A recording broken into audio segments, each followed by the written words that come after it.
Baiklah, di sini saya akan menjelaskan tentang cara menampilkan stimulasi cerita Nenek Pakande dengan menggunakan kasuistik, tematik, dan media. Kasuistik adalah cerita yang ditampilkan dengan contoh kasus nyata yang dekat dengan kehidupan anak. Misalnya, guru bercerita kalau ada anak yang suka bandel pergi jauh tanpa izin orang tuanya, bisa saja Nenek Pakande akan menemukannya. Kemudian, karena anak itu harus berhati-hati dan patuh.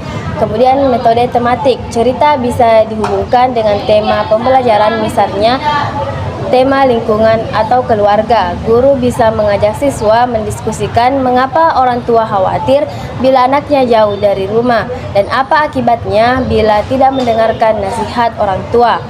Kemudian media bisa menggunakan boneka tangan, ilustrasi gambar, atau drama sederhana di kelas agar anak lebih mudah memahami. Kemudian, mengapa penting bagi calon guru SD memahami sejarah, tradisi, dan kearifan lokal daerah? Yang pertama, karena menanamkan identitas bangsa. Guru menjadi perantaran agar anak mengenal budaya daerahnya sendiri, bukan hanya budaya luar. Kemudian, membentuk karakter cerita rakyat serta dengan nilai moral yang bisa membentuk sikap, disiplin, jujur, dan menghargai sesama. Kemudian mendekatkan pembelajaran dengan kehidupan nyata. Anak lebih mudah memahami pembelajaran bila dikaitkan dengan budaya lokal yang mereka kenal. Melestarikan tradisi, yaitu guru bisa berperan menjaga warisan luhur agar tidak punah di era modern. Kemudian membangun rasa toleransi dengan memahami kearifan lokal. Guru bisa mengajarkan kepada siswa bahwa setiap daerah punya cerita, nilai, dan budaya yang patut dihargai. Demikian dari saya. Wassalamualaikum warahmatullahi wabarakatuh.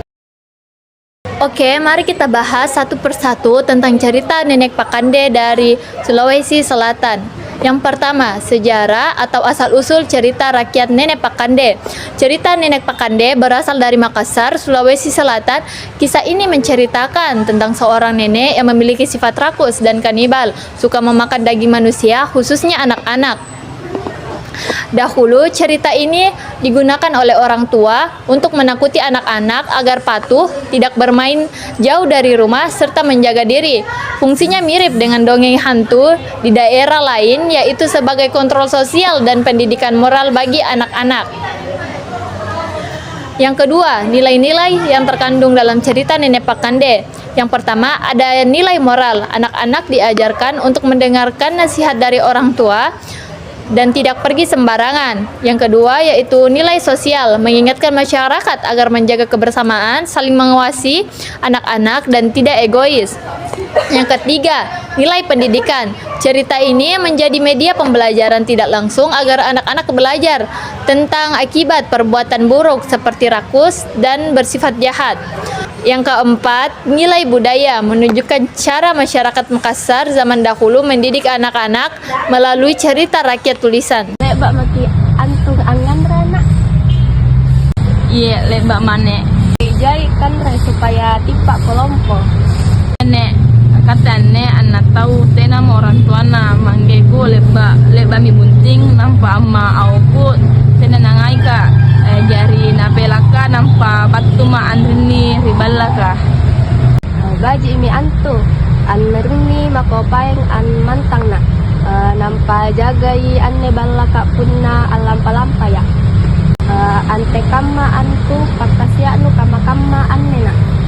Asilompoi sere butiri berasane. Angan reko jai-jai nak supaya tipak palompo.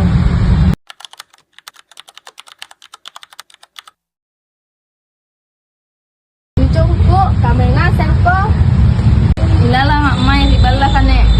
Nak kamantu ku boya ko ajan nu ku gappa.